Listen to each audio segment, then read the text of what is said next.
Good morning, children. Hope everybody is safe and well, and everybody are getting on with their online learning. Now, it's Tuesday, 5th May 2020.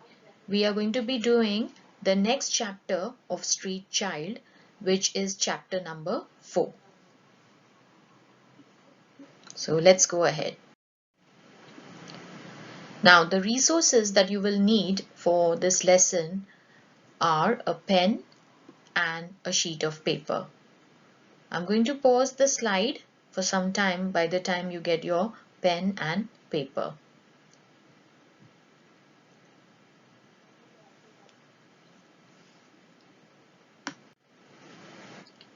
Learning intention: to understand relative clauses in a sentence. Success criteria: I can identify relative clauses in a sentence. I can write a diary entry using my knowledge of relative clauses. So I'm going to pause so that you can write your learning intention on your sheet of paper.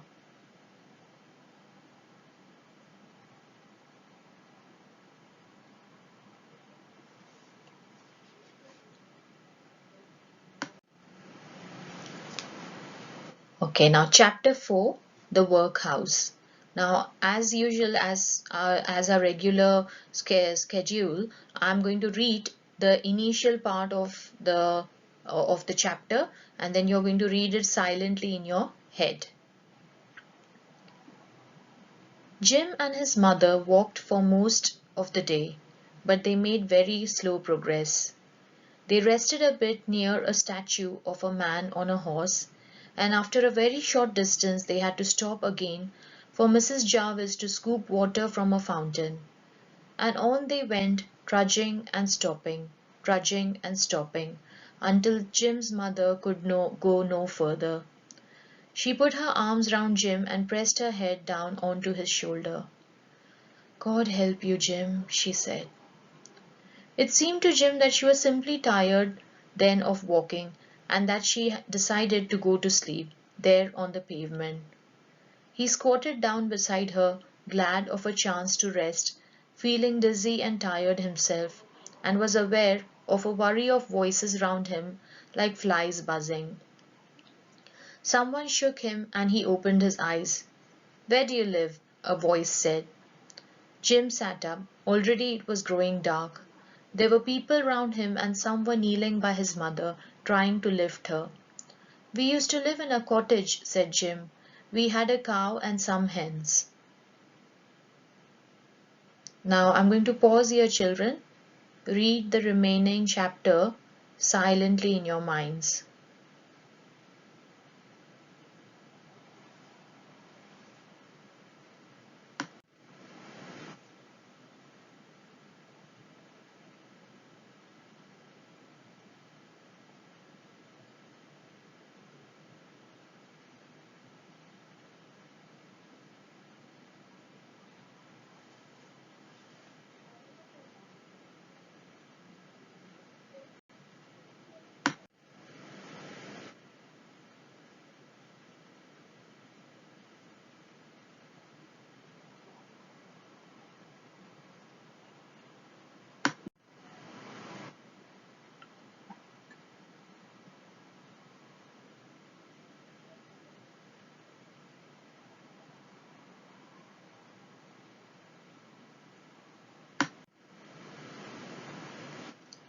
Now this is the last page of the chapter.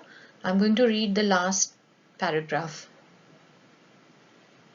"Only the message I was given by Mrs. Sissons is, don't bother taking the boy up there because his ma—" He stopped and shook his head and chewed again. "Your ma's dead, son."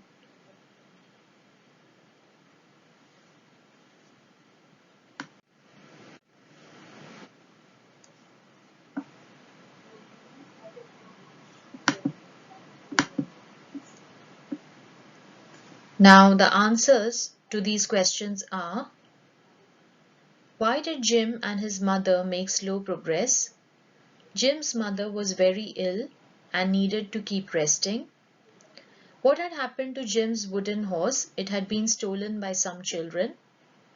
What does weary mean? Tired. Why do you think none of the boys looked at each other or spoke? They were so scared. Describe Jim's bed using words from the text. A small box with a blanket. Find 4 clues from this chapter that show that the place where Jim has been brought to is not a nice place. Children crying at night, not allowed to see his mum, locked into a dormitory, sleep in a box, children all scared to speak.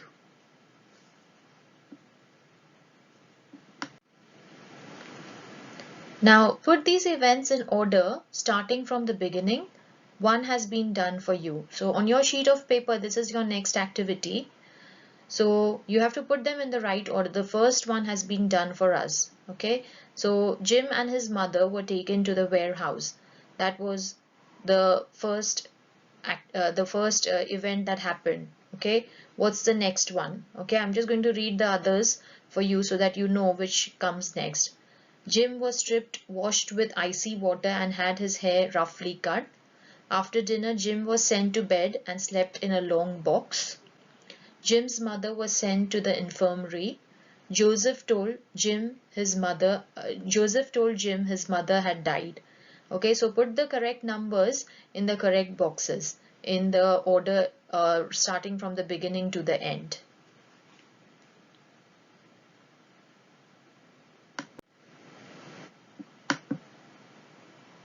Now we are going to do a little bit about relative clauses. Okay, now what are relative clauses?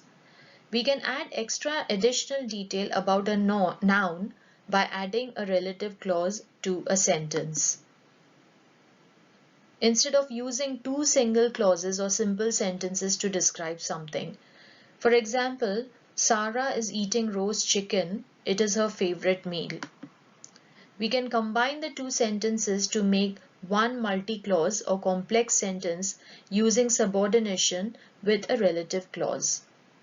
So, for example, Sarah is eating spaghetti, which is her favorite meal. So, instead of having 2 sentences, children, like the previous one, Sarah is eating spaghetti and it is her favorite meal, we've joined both the sentences together with a which. And remember, there's a comma in the middle as well. Okay, so Sarah is eating spaghetti, comma, which is her favorite meal. You've joined both the sentences together and the sentence becomes interesting as well. A relative clause is connected to the main clause by a relative pronoun. We've replaced the pronoun it in the second sentence with the relative pronoun which. Okay, so which is a relative pronoun. A relative clause always starts with a relative pronoun. Examples of relative pronouns are whose, which, who, that, and whom. So all these are relative pronouns. Put this in your head. Remember that most of them start with W. Okay, so whose, which, who, that, and whom. Can you identify the relative pronouns in these sentences? We went to this new swimming pool which has 3 fantastic slides. Josie, who loves to play football, was picked for the county team. Sadiq, whose pen had run out, put his hand up to ask for another one. The boy whom you met last week is coming to visit later. My granddad caught the rabbit that had escaped. Okay, so write down the sentences and circle the relative pronouns. Now the first one, which, I know the circle has come slightly to has, but has is not the relative pronoun. Which is the relative pronoun? Who, whose, whom, and that. Okay, again the circle has come slightly to had, but it should be actually at that. Where in these sentences are the relative clauses placed? How do you know? The class were well behaved on the school trip which made their teacher proud. Okay, so where is the relative clause in this sentence? William, who was wearing his favorite shirt, was going to the school disco. I go to a swimming club early in the morning, which means that I'm tired by the afternoon. Have you seen the people whom we met yesterday at the park? Amir found the missing cat that his neighbor had lost. Relative clauses can be in the middle of a sentence, embedded, or at the end of a sentence. So, which made their teacher proud? Who was wearing his favorite shirt? Now see here, it's in the middle of a sentence. In the first one, it was at the end of a sentence. Which means that I'm tired by the afternoon. Again, that's at the end of the sentence. Again, end of the sentence. And again, end of the sentence. That his neighbor had lost.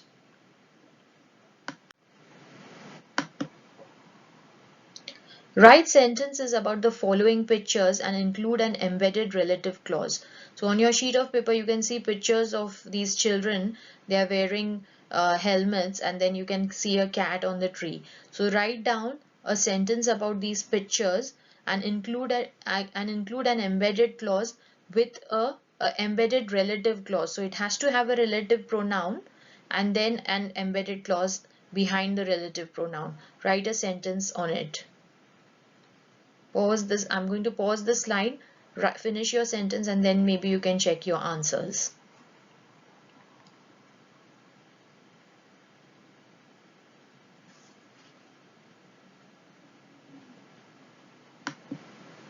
The children who all wore helmets, that's the relative clause, were excited about their cycling trip.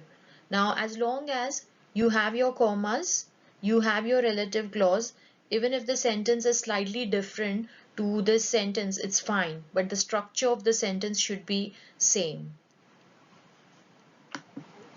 My cat, which was black and white, got stuck up a tree. Okay, so even here you can see that the cat, which is black and white, that's the relative clause, got stuck up a tree. So you can have a slightly different sentence, but the structure should be similar. So there should be a relative pronoun at the beginning of the clause. Now task. You are now going to write a diary entry about Jim Jarvis when he starts his life in the workhouse. Now what were the events that had happened with Jim? Now remember the features of a diary entry. Now some of you, I know we had done diary entry a few days ago. So some of you must have forgotten. So I've got a few examples of a diary entry. So it can come, again in your head, like you can remember that, okay, a diary entry needs to be written like this. So on the next slide, I've got a few examples of a diary entry. So you are going to write a diary entry about Jim Jarvis when he starts his life in the workhouse. What actually happened to him and how was he feeling? What were his feelings at that point of time? And remember to use your knowledge of relative clauses in your diary entry. So if we have learned about relative clauses, include lots of relative clauses in your diary entry. Now here are a few examples of a diary entry. Now remember, whenever you start your diary entry, you always need to write the date and the day. Okay, so now in the first one you can see that it's Saturday 11th June 2013. Okay, so the person has written the date here. Then it says, Dear Diary, today has been great. It was my birthday today. So always in first person. That means I, me, myself. That has to be included in the diary entry. Okay. Dear Diary, today has been great. It was my birthday today and I got lots of presents from my friends and family. My favorite was a big green dinosaur. After I opened all my presents, I went to my friend Paul's house and we played football. Then my mom came to pick me up and took me to my grandma's house for a birthday meal. Next, we went to visit my sister. We had to drive for a very long time. My sister made me a yummy chocolate cake and I had 2 slices. Finally, we went back home to go to bed. It was past my bedtime and very dark. Peter. So that's the first example, and then the next one has got the second example. So it has to be like this. So when you write your diary entry, have it like how in this form. Okay, so it has to be in past tense, date, first person, and then a greeting at the top, dear diary. All that has to be there, and in the end you have to sign it off with Jim's name, because actually Jim has written this diary entry. So at the end you need to have Jim. Good luck with the task, and please email me all of your work. In fact, I want to see all of the 29 children's work, in my emails. It makes us teachers really happy that, these videos are actually helping the children. So please see that you email me all of your work. Good luck for the task, and see you tomorrow.